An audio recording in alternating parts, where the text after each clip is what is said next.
I'm Cecilia Molokwane, the president of Netball South Africa, and an INF board member, also a SASCO board member, an employee at Polokwane municipality, a mother of 3, a widow, and that's who I am. I just want to thank you for your time today.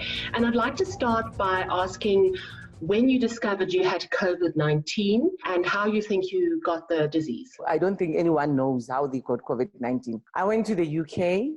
On our way back, we went to a council meeting for Netball South Africa because we were due for a council meeting in March.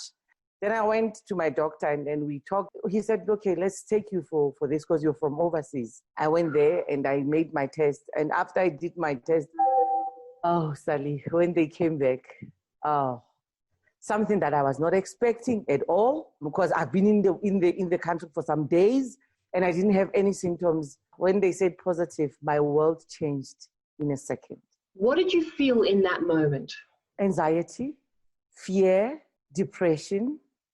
And one thing that made me be fearful is we all know that it doesn't have a cure. And it's like, am I going to be the statistic that people are dying every day? Because when I looked at the news, people were dying in the USA, in China, in Brazil and in Italy. The people were dying.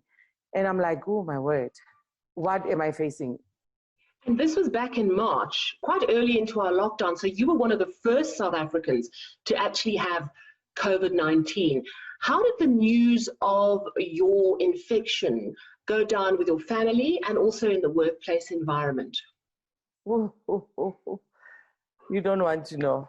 You don't want to know. The stigma with it was very bad. It was really bad. People saw me as a monster.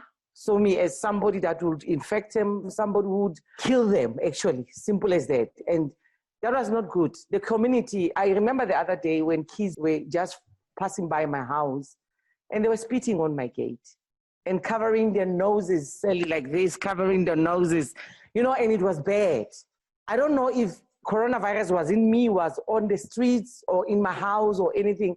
I didn't understand it. It was so bad. My kids' friends started to distance themselves from my kids because of maybe the mother has COVID-19. It affected everybody in my house and it was bad because it was like we have this thing that is a killer and we are also going to murder people. My social media page, Sally, when I went through it after some 15, 16 days, I couldn't believe what I saw. I couldn't believe what I was reading, how people insulted me, how people mocked me. And funny enough, the same people, Sally, that were mocking me, that were insulting me, their family members have COVID-19 now. And they are calling me for advice to say, how did you beat it? And I'm like, you know what, I'm not going to be nasty or anything. Look, if there are people that are negative, blow them like you blow a candle. You just switch them off. You just blow them and then keep them for a distance for a while. And then when you need them, you light the candle again because South Africans must understand COVID-19 is real.